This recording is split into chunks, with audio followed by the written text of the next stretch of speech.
నమస్కారం అండి. నా పేరు కళ్యాణ్ సంజయ్ కుమార్, హైకోర్టు తెలంగాణ అండ్ ఆంధ్రప్రదేశ్. ఈరోజు నేను ల్యాండ్స్ మీద చెప్పాలనుకుంటున్నాను వీడియోస్. ఎక్కువగా గ్రామాల్లో సరిగ్గా జరగట్లే, ఇబ్బందులు పడుతున్నారు రైతులు. రికార్డ్స్ని ఎప్పటికప్పుడు అప్డేట్ చేసుకోవాల్సిన బాధ్యత ప్రభుత్వాందే.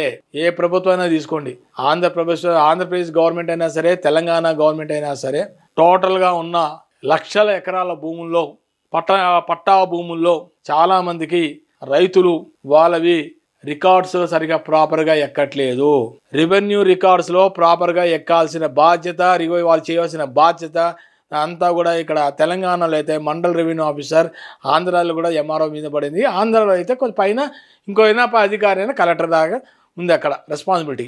అసలు ఏది కూడా రికార్డ్స్ అవ్వట్లేదు. రికార్డ్స్ రెవెన్యూ రికార్డ్స్ అవుట్డేటెడే చూపిస్తుంది, అప్డేటెడ్ అవ్వట్లే. రికార్డ్స్ ఎప్పటికప్పుడు రెవెన్యూ రికార్డ్స్ ఎక్కిట్లే. ధరణి పోర్టల్లో కూడా ప్రజలు చాలామంది సమస్యలతో బాధపడ్డారు. సుమారుగా 6-7 లక్షల మందికి సరైన రికార్డ్స్లో ఎక్కక చాలా బాధలు పడ్డారు.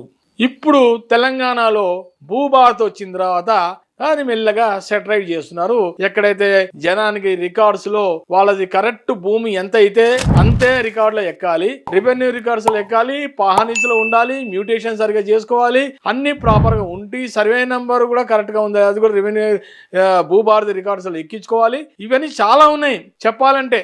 ప్రజలు మీ దగ్గరికి ఆన్లైన్లో అప్లికేషన్ పెట్టుకోవడానికి వచ్చినప్పుడు ఎంఆర్ఓ గారి బాధ్యత దాని వెంటనే స్పందించి ఎక్కడన్నా లోపాలుంటే భూముల్లో సర్వేని వెంటనే అక్కడికి పంపించి దాని సరిగా కొలతలు కొలిపించవలసిన బాధ్యత సర్వేది, పంపించవలసిన బాధ్యత ఎంఆర్ఓది. అప్పుడే ప్రజలకి మీరు న్యాయం చేసిన వాళ్ళు అవుతారు.